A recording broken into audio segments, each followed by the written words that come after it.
Good day mga kabungod, subscribers, travelers, and fellow riders. So, welcome back again here in my channel.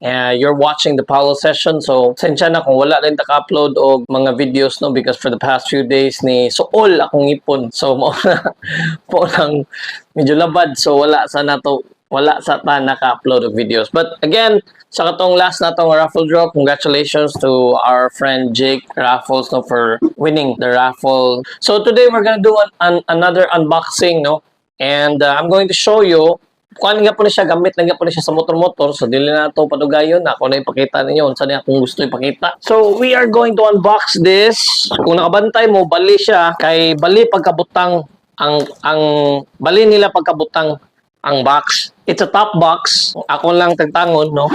But I'll try to make a separate kanang video nga makita ang babaw ba? Ang kanang view sa babaw, no? So, mao na siyang naon ni guys. Actually, supposedly, pagkabutang ta nila ani, ana, no? Kay nadiyang pangan. It's an RXR top box, no? Compartment box ang tawag, RXR. So, as you can see, dako ang logo sa tubangan, guys. Tanay. Unya, naa siya kanang cushion sa likod para sa imuhang pillion rider or back rider nimo makasandig siya. Okay? Now atong ablihan, so mao ni naong niya guys no sa kuan. Ginaputol ta kadjut kay pangita no yawi. So kini back cushion niya. So mindo say sa imuhang pillion rider kung lingkod sa likod na siya kasandigan, di ba? Nya. Kay nya mao ni ang naong niya sa tubangan. So pretty neat no, puti siya. Limpyo kay sa tanawon, mao gid gipili nako kay limpyo kay sa tanawon. Unya atong ablihan, parehas gyapon siya sa mga alloy kanang top alloy box nga atong makit-an. Inana gyapon paagi sa lock niya. Ablihan na to. Mura siya kanang premium kay na siya inani ba. Kaya ta mo na murag liner niya sa sulod gani. Mura na siya na premium liner no. Nya matangtang-tangtang ni so expect nako washable ni siya. Pwede man tangtangon kay nakakuha man siya velcro. So anyway, mag-video ko ani no nga velcro na diri sa sulod ang mga pangtaod sa iyang kanang bracket no. Na diri kompleto na tanan. Na diri hasta bolt og mga kuan hasta ang alin na tanan diri no. Wala lang na butang or busang na tangtang na ni siya sa plastic. So now this ako sa close ha. Ana lang siya. I-off imong pislito ng babaw, imong ilak balik diri sa babaw. Ana nya. Ana ituyok nimong yawi. Okay na, lock na siya. Ako sa ibutang skilid. Nala ko explain guys. So this particular bracket kanang looks premium. No, actually murag nice ang pagkahimo niya ba? Mayo ang concept nga gibuhat nila. Of course, compared to kanang mga mas ilado nga brand like kanang sa Sek Baron or unsa pa nang uban nga brand diha. Layo ra gid siguro no. Pero di sa kay ko kahatag og kanang detalya na because I have not seen a top box from Sek nga parehas gyapon ani nga hard plastic. This is not alloy anymore. Kay di ba ang katong nailhan nato nga inanig porma alloy man to. This is not alloy. This is a hard plastic.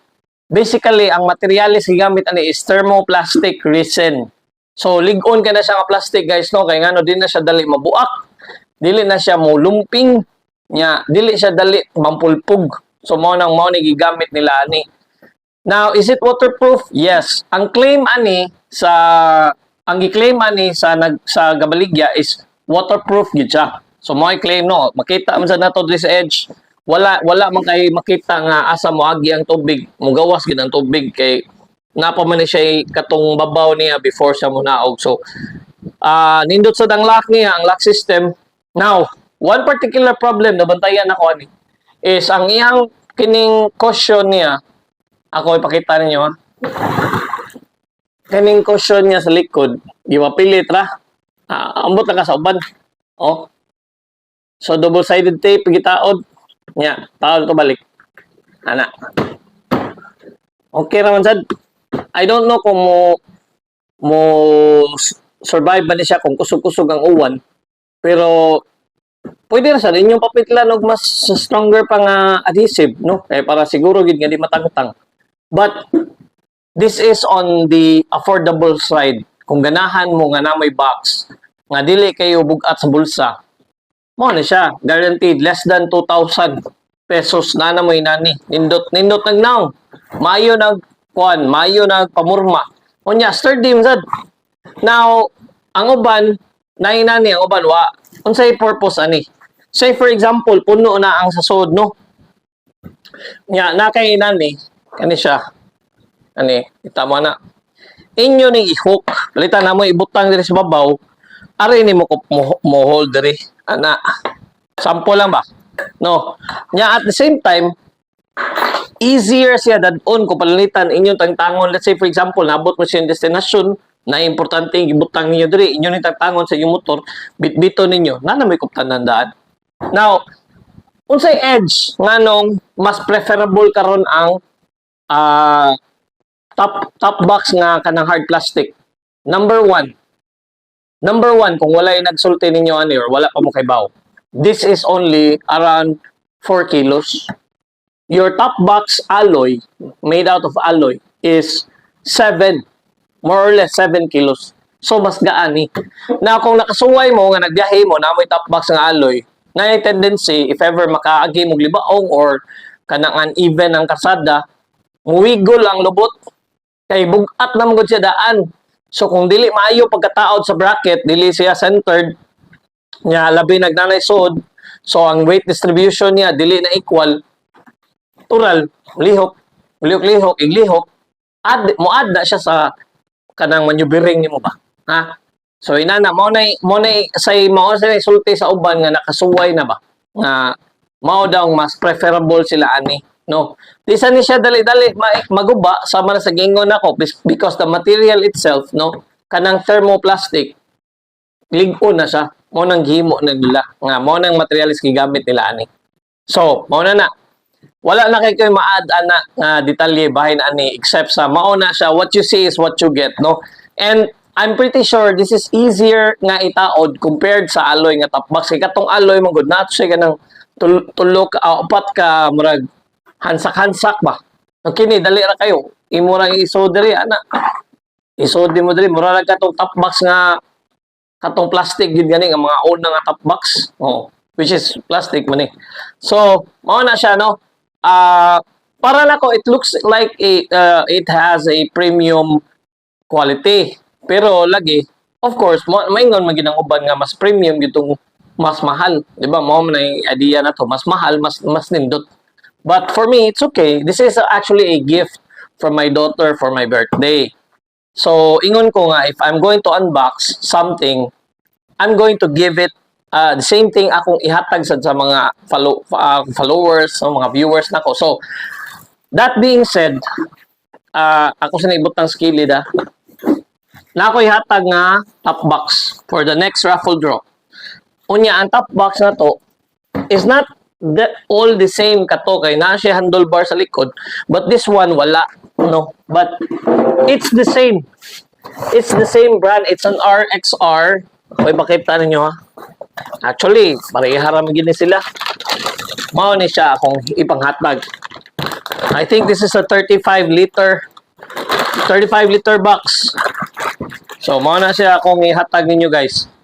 So, continue to kuan lang, follow, katurag yun na, like, share, and make a comment. And then, wait for the next schedule. Kunya na pag ito yung maabot nga helmet from kanang kaning LS2, from LS2, no, akong i-appeal na to sa ato ang maabot nga raffle draw. So, parehas na siya.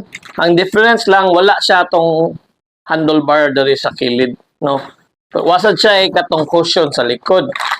Wala sa siya cushion sa likod. So, but all in all, okay ra sad, nindot ra sad ni siya. Ako i-check ang kuan ha. Ato itanaw ng likod ha. Ang sulod ha. So, ana, mora na sulod niya. Wala siya liner sad, no. But this one, actually, na siya kuan day. Na siya, wait ha. Pwede nimo siya butangan og kanang handle grip naa diri sod sa iyahang kon kini. Pero ikaw na mo taod. Ikaw na mo taod. Naay provision diri guys. Naay provision diri nga bangaganan para itaod. Oh. So that's it for today, and daghang salamat mga kabungot, and hopefully you will continue to support my channel, and ciao for now. See you to the next video.